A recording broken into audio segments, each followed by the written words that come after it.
Hi friends, मैं Amit Patel pharmacy वाला YouTube channel पर आप सभी का स्वागत करता हूं।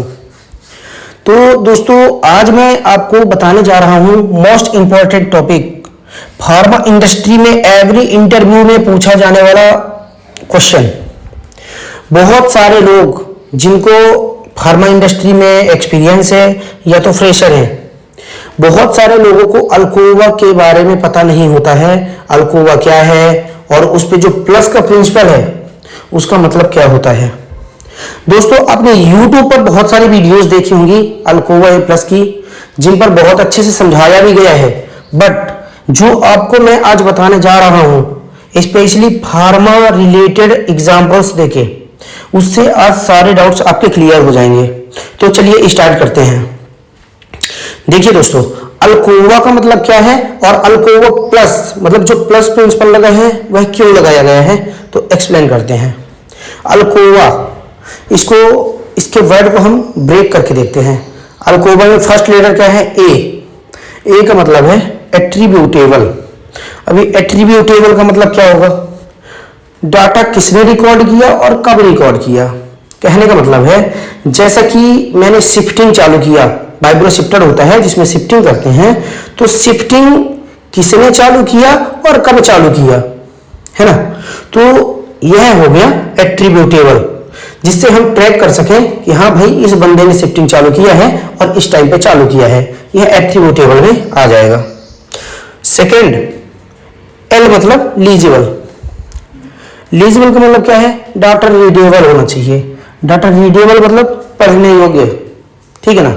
अभी क्या होता है कि फार्मा इंडस्ट्री में बहुत सारे लोग क्या करते हैं, 3 को 8 बनाने की कोशिश करते हैं, ठीक है, फिर 1 को 4 बनाने की कोशिश करते हैं, ठीक है, और फिर 4 को 9 बनाने की कोशिश करते हैं। तो इससे क्या होता है कि ये डाटा को मैनिपुलेट किया जाता है ना। तो डाटा को यदि मैनिपुलेट करेगा तो वो प्रॉपर लीजिबल नहीं रहेगा, मतलब वो साफ समझ में आ जाएगा कि आपने उस पर मैनिपुलेट किया हुआ है, तो यह लीजिबल नहीं माना जाएगा। ओके।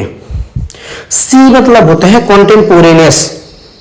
कॉन्टेम्पोरेनियस का मतलब सेम टाइम पर रिकॉर्ड होना चाहिए। कहने का मतलब है, आपने अभी शिफ्टिंग चालू किया, मीन्स टाइम हो रहा है 10 बजे, तो आपने यदि 10 बजे शिफ्टिंग चालू किया तो उसी टाइम पर ही उसकी एंट्री लॉग बुक पर और बीएमआर पर, है ना, एज पर एसओपी आपको रिकॉर्ड करनी है। ऐसा नहीं है कि आपने शिफ्टर अभी चालू किया, उसके 10 मिनट बाद आप उसकी बैक टाइम करके एंट्री मार रहे हो, तो यह कॉन्टेम्पोरेनियस नहीं होगा। ओके। ओरिजिनल का मतलब क्या है? जो हमारा अप्रूव्ड डॉक्यूमेंट है, ओरिजिनल डॉक्यूमेंट्स है, जैसे कि बीएमआर हो गया, ठीक है ना, और लॉग बुक्स हो गया, इन पे हमको ही एंट्री डायरेक्ट करनी है। देखो, एग्जांपल बताता हूं, कॉमन एग्जांपल है। बहुत सारी कंपनीज में ये गलती देखने को मिलती है और कभी कभी तो ऑडिट भी फेल हो जाता है इन्हीं सब गलतियों के कारण। तो लोग क्या करते हैं कि जो हमारा फाइनल ग्रेन्यूल्स है, ग्रेन्यूल्स का वेट करने के लिए यदि कंटेनर्स, मतलब जैसे कि 5 कंटेनर हैं, 6 कंटेनर हैं, तो उनका वेट किसमें करते हैं? रफ पेज ले लेते हैं, रफ पेज में उनका वेट का एंट्री लिखते हैं, ठीक है। रफ पेज में एंट्री इसलिए लिखते हैं क्योंकि वो डाउटफुल होते हैं कि क्या पता मेरा जो ग्रेन्यूल्स है वह कहीं ज्यादा ना आ जाए, क्या पता मेरा ग्रेन्यूल्स है वह कम ना आ जाए, तो इसलिए वह रफ पेज में लिखने की कोशिश करते हैं, जो कि हमारी डाटा जो इंटीग्रिटी ब्रीचेस है उसको प्रेजेंट करता है। अभी देखो, इंटरव्यू पे बहुत बार ऐसा बोला जाता है कि डाटा इंटीग्रिटी और डाटा इंटीग्रिटी ब्रीचेस में क्या डिफरेंस है, लोग कंफ्यूज हो जाते हैं, ठीक है। तो डाटा इंटीग्रिटी का मतलब क्या है? डाटा की शुद्धता। आपको जो भी फार्मा में काम करना है, एज पर एसओपी काम करना है, और डाटा इंटीग्रिटी आपसे बोला जाए कि डाटा इंटीग्रिटी फॉलो करो, मतलब कि जो एक्टिविटी जिस टाइम पर हो रही है, मतलब अल्कोवा ए प्लस को आपको फॉलो करना है, जो कि आपको मैं भी एक्सप्लेन कर रहा हूं। तो दोस्त, चलिए, मैंने ओरिजिनल का भी बता दिया कि ओरिजिनल हमें जो है मैन बीएमआर पे ही रिकॉर्ड करना है, या फिर मैन जो लॉग बुक है, अप्रूव्ड डॉक्यूमेंट है, उस पे ही रिकॉर्ड करना है।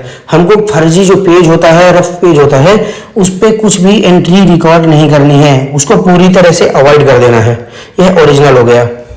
फिफ्थ है एक्यूरेट। जो हमने डाटा रिकॉर्ड किया है वह हमारा एक्यूरेट होना चाहिए। मतलब है कि शिफ्टिंग मैंने चालू किया है 10 बजे, अभी आपने उसको 10:05 लिख दिया है या फिर 10:10 लिख दिया है, तो यह हमारा डाटा एक्यूरेट नहीं हुआ। क्यों? क्योंकि शिफ्टिंग तो आपने 10 बजे चालू किया है, आप उसको आगे के टाइम पे दिखा रहे हो कि मैंने इतने बजे चालू किया, तो यह भाई एक्यूरेट नहीं हुआ, यह डाटा इंटीग्रिटी ब्रीचेस हो गई, मतलब आपने डाटा इंटीग्रिटी को फॉलो नहीं किया है। ठीक है, ओके।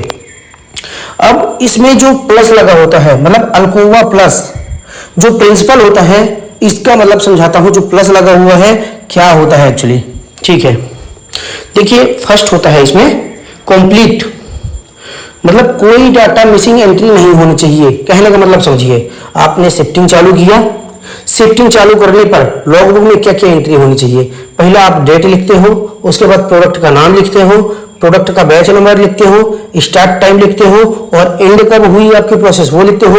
डूअर की साइन मारता है अपना डूअर, और चेकर भी अपनी साइन मारता है। मतलब कि जो आपको एंट्री मैंने बताई कि ये सब आपको लिखना है लॉगबुक पे या फिर बीएमआर पे, ठीक है ना।